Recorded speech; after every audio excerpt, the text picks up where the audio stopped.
So welcome everyone. This is our first panel on Islamism. We have two great panelists, and before I throw it to you, I'll just give everyone a bit of a 101 of what we'll talk about. There's going to be main groups and funders, so you're going to hear a lot about the Muslim Brotherhood, especially because of the new report that we'll get into. They're generally connected with Qatari foreign funding, so Muslim Brotherhood generally equals Qatar. We'll talk about that. That is a Sunni Islamic faction created in 1920s Egypt. We'll also be talking probably, people might say Iran or the Islamic Republic of Iran, the IRGC, Islamic Revolutionary Guard Corps. This is the Shia Islamist network, Hezbollah and all that.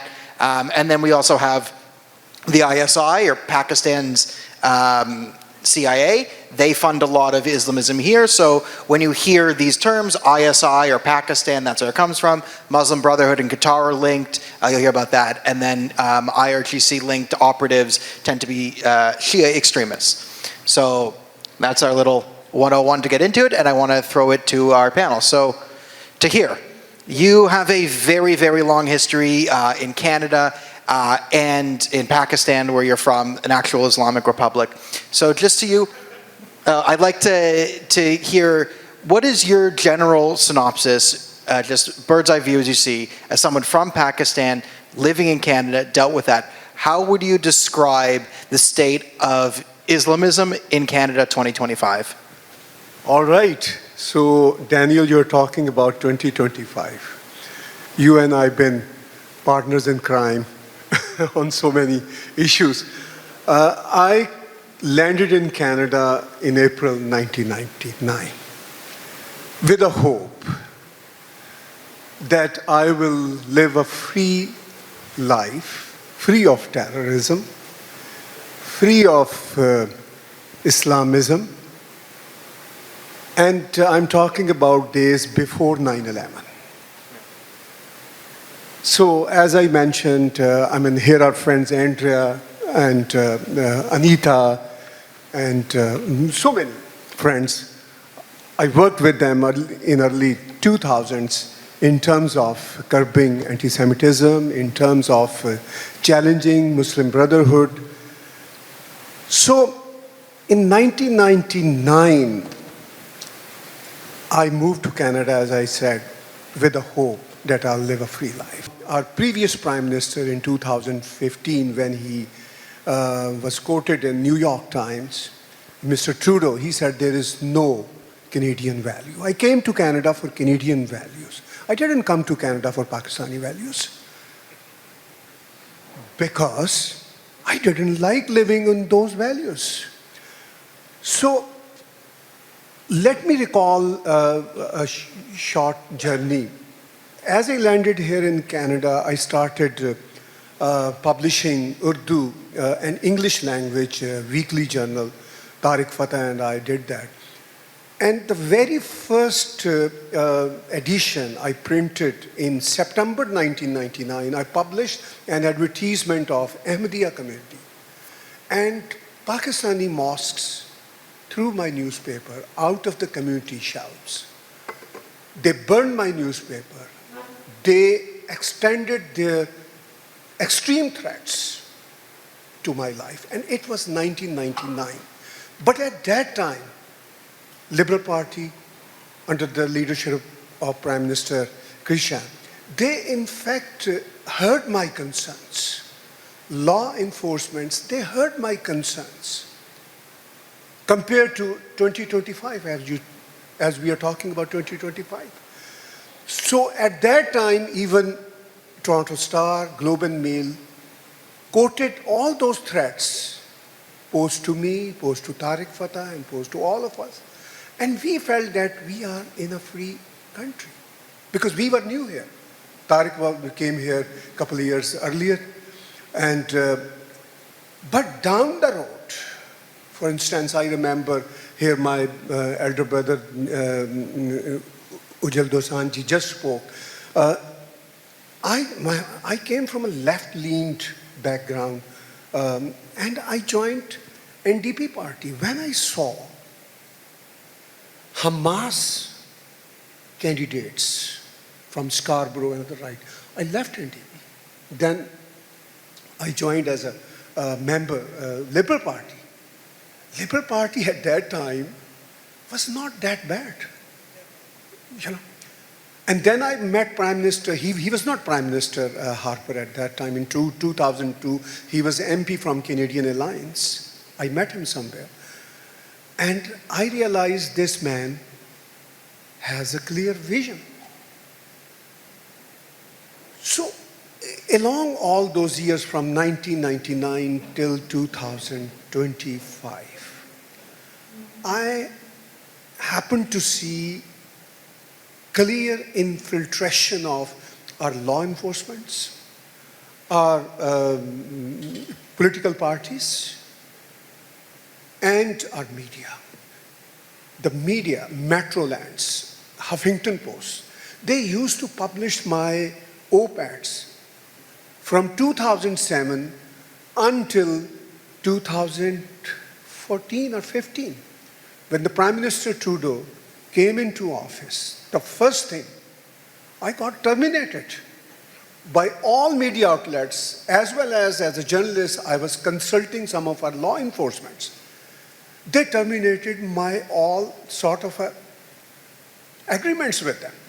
So, I mean, I was running a small research company, collecting data in terms of anti-Semitism here in Canada, in terms of Islamist infiltration. And now I'm no longer interested to collect any data. My company got shut down in 2015 because there were no sort of buyers before. I cannot name here some of the universities, some of the law enforcement agencies. They were interested to have my research reports. And the last thing before we'll go to our friend, I mean, shockingly, I mean, some of my reports were blacklisted. Those reports that were received in a very good gesture by government institutions. And just after 2015, they said, oh, this guy is Islamophobe. I worked with mainstream Jewish organizations. And one day, a gentleman, I don't want to name him, he invited me, said that you have written tremendously, to support Israel. I always say, God bless Israel. From 99, since the day I'm here in Canada, and 2025. And I saw that organization inviting Muslim Brotherhood people. And I asked the gentleman, Jewish friend, I said, why have you invited those who talk about wipe out of Israel, and they are sitting with you for your Muslim outreach? I cannot accept, and I'm leaving the room. So this is the situation. In 2025, I'm quite hopeless. So Joe Adam George, on top of everyone's mind right now on this topic, I think, is the Muslim Brotherhood. It's Qatar. If you're online, we hear Qatar funded and this and that. Trump's got a plane, right? You know, and all these different things. And, you know, the Muslim Brotherhood's probably the most powerful faction we're talking about. So can you give the people a bit of a 101 based on your background of like when they hear Muslim Brotherhood, how does it operate? Well, like what are we thinking of, in Canada especially? Thank you, Daniel, and good morning, everyone. Thanks for making the time on a Sunday morning, especially on a long weekend. So I wanted to take a step back and explain to you what the Muslim Brotherhood is about, because I don't think a lot of Canadians, even though the report came out, much of the findings, at least for those of us who followed the Muslim Brotherhood, were rather elementary. But my understanding is that most Canadians don't know who the heck the Muslim Brotherhood is and what do they entail. It's no exaggeration to suggest that they are far more dangerous than Al-Qaeda and ISIS. Why? Because they are the ones who birthed these groups. These groups were inspired by the ideology of the Muslim Brotherhood. As a matter of fact, Osama bin Laden and Ayman al-Zawahiri, the leaders of the Muslim Al-Qaeda, were once Muslim Brotherhood members in Saudi Arabia. So I'm going to start off by reading an excerpt of a strategic memo way back from 1991, which was part of their expansion plans to, or rather to conquer North America, which obviously means they want to, I mean, Canada's also in their plans. This was part of the evidence submitted in the Holy Land Foundation trial in 2009 in the US, which till date is the largest terror financing trial in American history. The Ikhwan, which is Arabic for brethren or brothers, must understand that their work in America is a kind of grand jihad in eliminating and destroying the Western civilization from within and sabotaging its miserable house by their hands, meaning our hands, and the hands of the believers, so that it is eliminated and God's religion, Islam, is made victorious over all other religions. Now I'm going to read one gem by their founder, Hassan al-Banna, Egyptian school teacher, who founded the Muslim Brotherhood in 1928. Okay. It is the nature of Islam to dominate, not to be dominated, to impose its law on all nations and to extend its power to the entire planet. Now, Hassan al-Banna is a person, I mean, he used to be a big fan of Hitler and was a virulent anti-Semite. This is a guy that the Muslim Association of Canada, one of the groups that was mentioned in the ISGAP report that was released earlier this week, refers to him on the website, you can still look it up, refers to him as an intellectual and reformer, all right? So, and they in fact changed it. They were very openly, I mean, you know, they said that they were founded on Muslim Brotherhood values, and when RCMP pulled them up, they went back and changed it to Hassan al-Banna. That's like saying we get caught supporting Al-Qaeda, and then you kind of, you know, dub back and then say, oh no, we don't support Al-Qaeda, but we are okay with Osama bin Laden's. So, I mean, they wanted the same thing, but MAC still has Hassan al-Banna on their website as of this morning when I checked. So, how bad is the problem in Canada? Very. What you see on the streets today, the pro-Hamas protests, after October 7th happened, I put out an op-ed, it's still there on the MLI website, that Israel's battle is actually not just for itself, to survive, but is also for, I mean, they're fighting on our behalf, I mean, the West's behalf. You know, way back then. It is no exaggeration. The Israelis know, and I say this because as somebody who grew up, like Mr. Tahir here, I grew up in the Middle East. I still have family in the Middle East. I'm not Middle Eastern, I'm of Indian ethnicity, but I spent time there, 16 years of my life, in a moderate Islamic nation, Oman. But I grew up, you know, regurgitating pro-Palestinian propaganda, thinking that Israelis were the bad guys. So, for my pivot to this, did not happen overnight. It was gradual. I can't begin to tell you how serious the problem in Canada is. When you have PhD students and professors in the likes of UFT and UBCs pushing papers, I've written about this a couple of months ago in the National Post, talking about how Western systems are broken and our laws are, you know, very racist and anti-Muslim. So therefore, the way we view or designate terror groups like Hamas and ISIS is unfair, and that we should change it and so on. These are, you're talking about lawyers and so on, Muslim lawyers pushing for it. And this is not an aberration. We saw it happen in the UK a couple of months ago where a British firm led by a Muslim lobby the UK government to remove Hamas from the terror list. So I always say that what happens in the UK, in Europe, is a precursor of things to come here in Canada. And we know that UK is in the dumps now, and it's as good as lost. And my fear is seeing what's happening on the streets.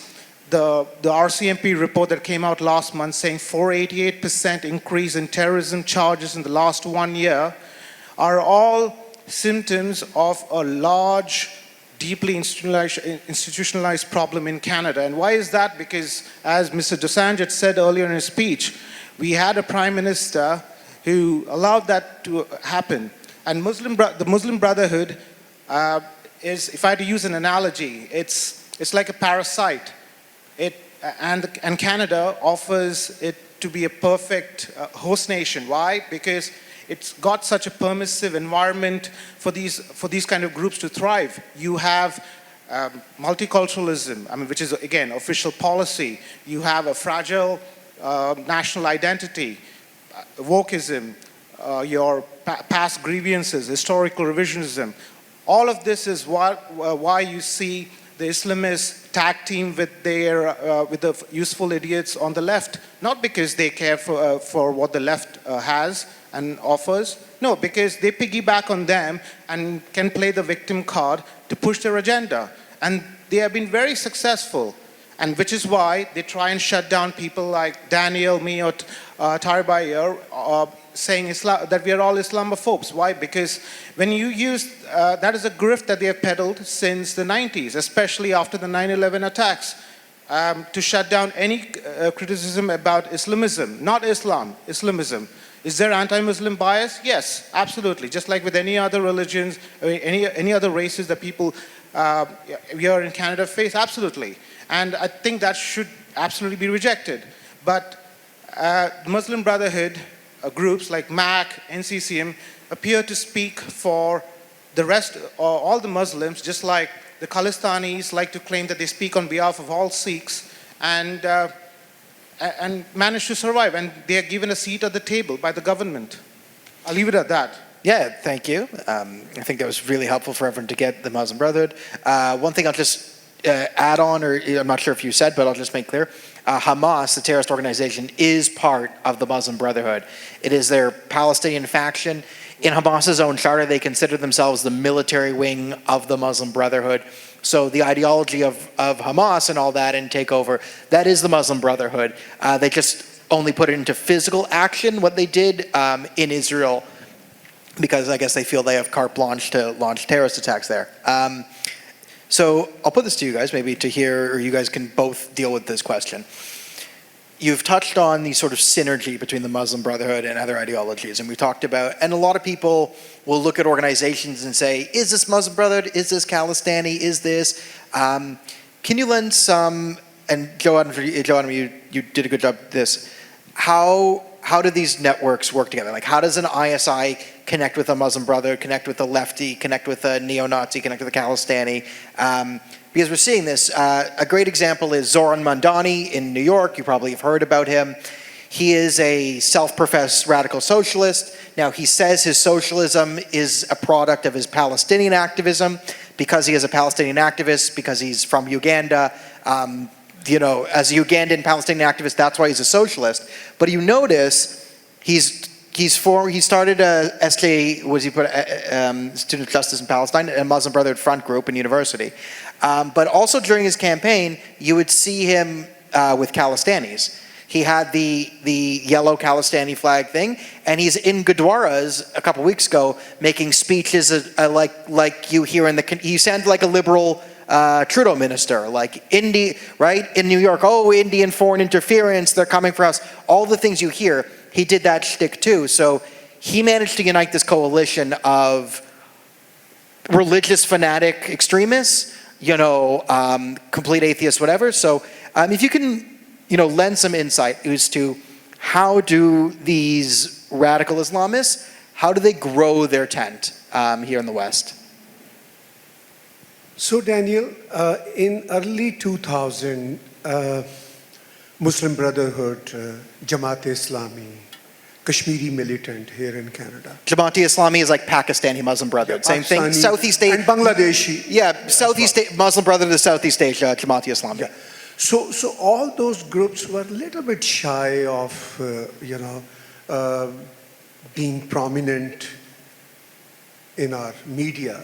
But even Hamas today, they are the new normal here in Canada. they have MPs in the parliament, senators in the parliament. I can name them, but probably I would not. I don't want to face another legal battle. Yes, I can name privately, and I know them. If you guys can protect me and can take care of my legal cost, I can name openly. So there are senators, member parliaments in our Canadian Parliament, Senate, who are openly supporter of Hamas, Kashmiri militants, jihadi organizations. So this is a new normal. 15, 20 years back, they were not as bold as they are today. So you ask how this network works. We have hope from Prime Minister Mark Carney. Probably down the road, he can curb extremism in terms of Khalistani extremism, Islamism. Those are the biggest challenges we are facing. All those Islamists have strong network. I invited, because I'm a media guy, I invited some Kashmiri people, and I learned to know that he was the president of JKLF, Armed Jammu Kashmir Liberation Front. He is in Canada, not just himself. So many members of JKLF, Jammu Kashmir Liberation Front. And I asked him that, where did you get arms to fight India? He said, ISI gave us. That video is on my TAG TV channel. And I alerted Canadian law enforcement about all those elements, Hamas elements. And as I said earlier, I mean, today I don't feel to alert government agencies because it's the new normal in Canada. Why should I waste my time? So I have stopped wasting my time because I know no one is interested to hear those concerns. Well, people here are interested. Yes. And hello to those watching online in the future. Thank you. So absolutely, we all in this room and like-minded in Canada, we have to work together in terms of curbing all those extremist elements. They are thriving in Canada. They are new norms here. So their network is so strong. When Prime Minister Modi revoked Article 370-35A on August 5th, 2019, 5 Canadian MPs visited Pakistani consulate at the request of ISI. ISI had their office in... Oh, I remember this was hilarious. It was so funny. There was one senator in a full-on Pakistan dress. And so she's in a dress that says Pakistan, and she's talking about independent Kashmir, which is a jihadist. Like, Kashmir must be independent. We're for Kashmiri independence. India's evil. The sign behind her, she's in a Pakistan dress. There's literally a sign behind her that says, Kashmir will be Pakistan. And she's going on about Pakistan, like, Kashmir will be independent. Oh no, evil India. Right behind a sign in a Canadian senator did this. But I remember that quite vividly. So Daniel, this network is not a secret network. No. This is an open secret. And law enforcement, I mean, I met a gentleman who was my former sort of a colleague about 5 years ago, and I asked him that what you guys are doing about Khalistanis and Islamists, and he said, one sentence, he said, our hands are tied by our political masters. So let's see our new political master, Mr. Mark Carney, how he's going to fix all those big problems. Yeah, things can't get worse, so he's got that going for him. You know, he can't shut down the intelligence agency if the guy before him shut it down. Hopefully opens it up. We have a country again. That would be nice. So Joe, in terms of, so the Muslim Brotherhood networks, we have the ICE report right now. Maybe, I think it'd be good for people, like, what do you see as the key findings in that report? And what do you think is like most applicable to sort of Canadian society? Like, I guess in the sense of like, here's a place that we should really be lobbying. Here's a real big danger spot, like here, the school board. What are your major takeaways from the report? Sure. So what I thought particularly stood out was firstly the fact that ISGAP was able to name the groups, which in itself was quite telling, because I think it gave us an avenue, I mean, people like me, to actually name and shame them. Not many people know this, but I'd written a piece about this as well last year for one of my organizations. The different levels of Canadian governments gave out over $42 million of taxpayer money, all right, to the top 5 Muslim Brotherhood front groups that are mentioned in the report. So that's MAC, NCCM, the National Canadian Council of Muslims, ISNA. ISNA is a very interesting piece. Welcome to ISNA. Then ICNA, which is the Islamic Circle of North America, and Islamic Relief Canada, IRC. All of these are linked to terrorism in one form or terror financing in one shape or form. Now ISNA, I want to get your attention to ISNA. ISNA lost its, was pulled up for terror financing 3 times in the last decade. You can look it up. It's, if you look up on IPT, which is the Investigative Project of Terrorism website, you will see the number of times that they've been pulled up. In 2019, the most recent time when CRA pulled them up, all they got was a slap on the wrist, a 1-year suspension of their audit, of the charity status, 1-year suspension and pocket change fine. This clearly showed that there was political interest involved. Given I remember they got federal funding well under suspension for terrorism financing. Yes, that too happened. So yeah, if you want the Trudeau era can be summed up on this issue. There was a group that had multiple terrorism funding violations. They were fined, found guilty, were put under suspension, and well under suspension from the federal government received federal funds after being a terror financer. And the other things you find, if you look at the boards of these organizations, a lot of the boards overlap of the bad guys. So if you think it's like 30,000 people worry about it, like actually no, it's like a group of like 10. They're all Muslim Brotherhood. They're all in these, it's all publicly available. They're all doing the same things. Most of them have been convicted of terrorism financing. A lot of their statements are rather open, but the problem with the Trudeau administration is slaps on the wrist. Absolutely, and the same story with MAC. And MAC, by the way, was the largest beneficiary of government funding. And the figure that I mentioned is between funds that they received between 2018 to 2022. And this is all available on CRA records, charity returns. So MAC received 31 million by my calculations, which is a sizable number. And mind you, MAC was pulled up by CRA, the audit papers, if you saw, which is GAP mentioned in 2021. But there was a further audit done, which ended in 2023. Of course, MAC tried to shut it down and make sure that the findings didn't come out, were not made public, which they lost in court last year. It's not available publicly, but if you go to the Ontario court, you can get it if you ask them.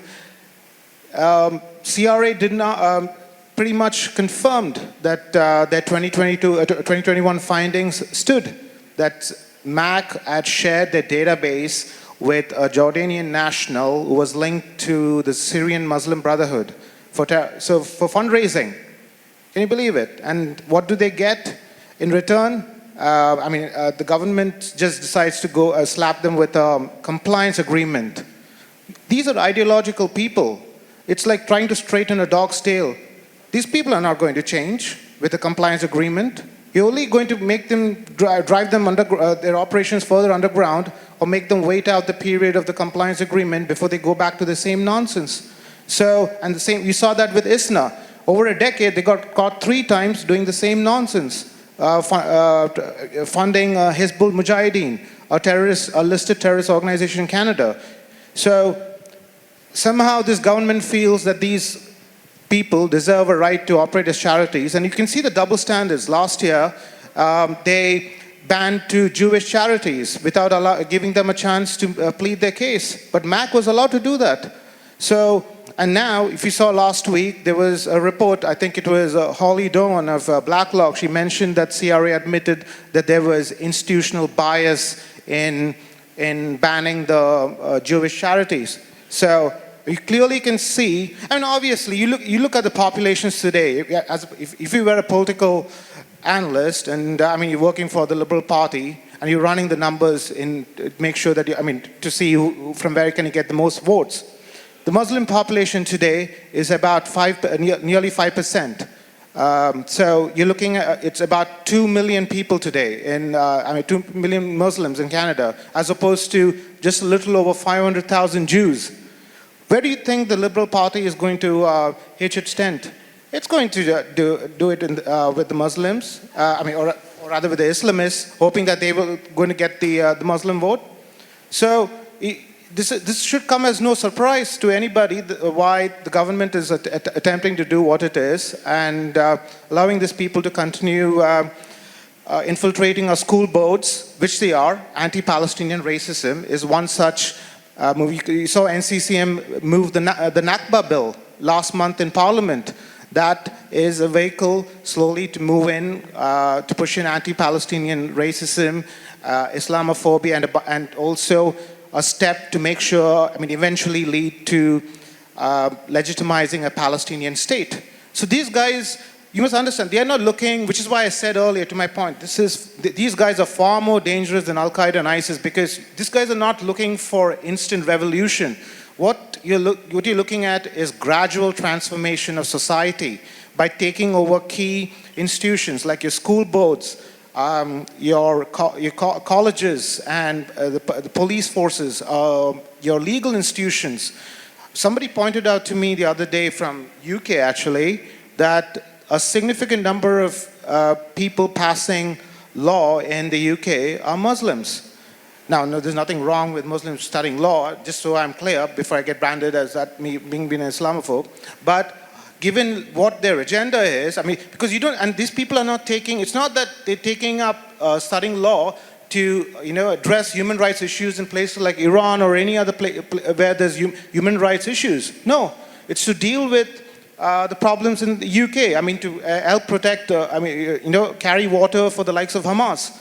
So you have a problem in Canada, very similar to what you're seeing the trends in Europe and elsewhere.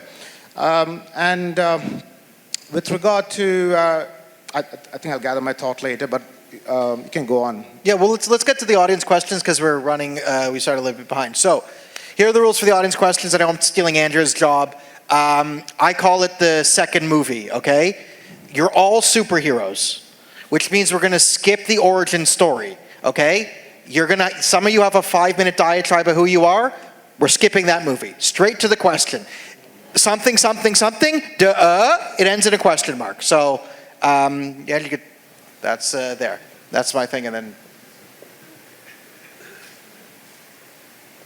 Question. Hi, I'm the director of counter-propaganda and ideological warfare for Tafseek. And this is my question, Joe. This whole idea of terminology and how to frame the battle as we go forward. This, had Islamism and all that stuff. I was born in Iran.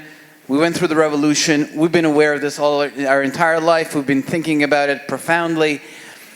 I'm not sure that it's going to ever be possible to go around Islam as a religion, ultimately. So what some of the experts from the UK have proposed, which I really like, and I think it's in harmony with the Charter of Rights, is that what we are against is anti-Muslim bigotry. Anti-Muslim bigotry. But there is no religion, no political ideology that is above criticism within the constraints of the Charter of Rights and Freedom. Meaning we can agree to disagree, we can even have debates because that clarifies things for people, but we cannot advocate for violence or hatred towards each other. but our focus can be on the debate of ideas, and that can include Islam, period. But what we are against is anti-Muslim bigotry, because I have many people in my family who belong to that faith, so I understand. I'm just saying maybe that going forward as we lay the groundwork, because if Islamophobia becomes something that is passed in the parliament, that'll make all of our lives a lot harder. So we have to say the Charter protects the right of everyone to have their own religion and belief, and yet those religions... Ali frames into a question. So the question is, what do you think of this idea? Instead of Islam and Islamicists, Okay, so the question is, what do you, Joe Adam George, what do you think about replacing the talk of Islamophobia with a more precise anti-Muslim bigotry? Absolutely, and that's what I said at the start. I think that's something that you call out specifically. The Islamophobia grift has to stop. Because the thing is, and also what I've noticed is I'm seeing a bunch of other phobias come out now as a result, which honestly does not help fight the Islamophobia issue. In fact, it inadvertently fuels Islamophobia, because now when every group starts asking, as their own phobia, and starts asking for parliamentarians to justify it and to validate it, then obviously the Islamists are going to keep continuing fueling Islamophobia, because everybody's going to want their pound of flesh. So yes, at some point this has to stop. Thank you. All right. I have a question here. You got a question there? Hi Tahir, hi George, hi Daniel. My name is Abhishek. I had a question for you guys. Sorry, I'm a bit nervous. It's okay.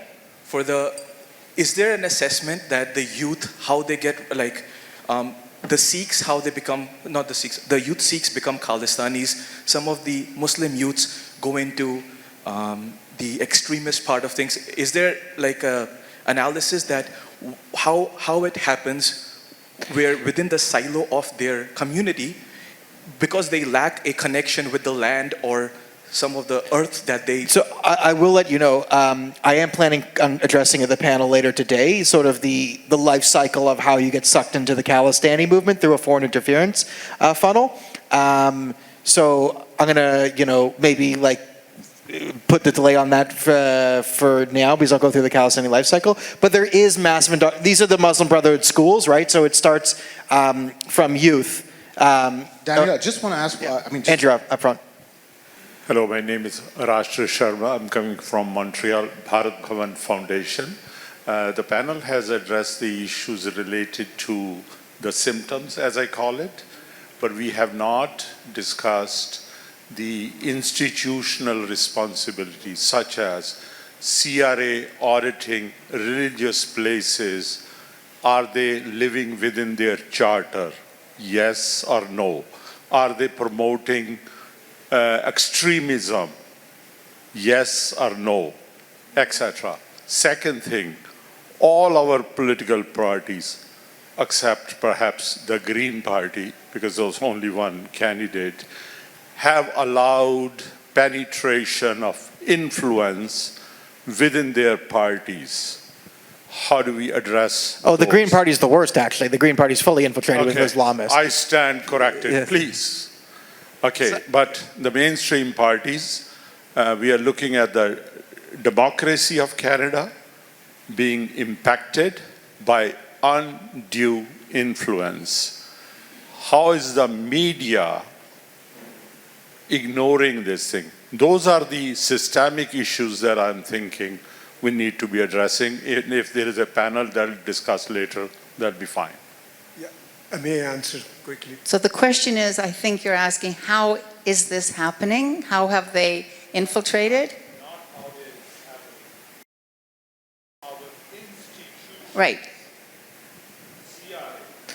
Yeah, how, I understand. Yeah, so you're asking about the institutional failure. Yeah. Okay.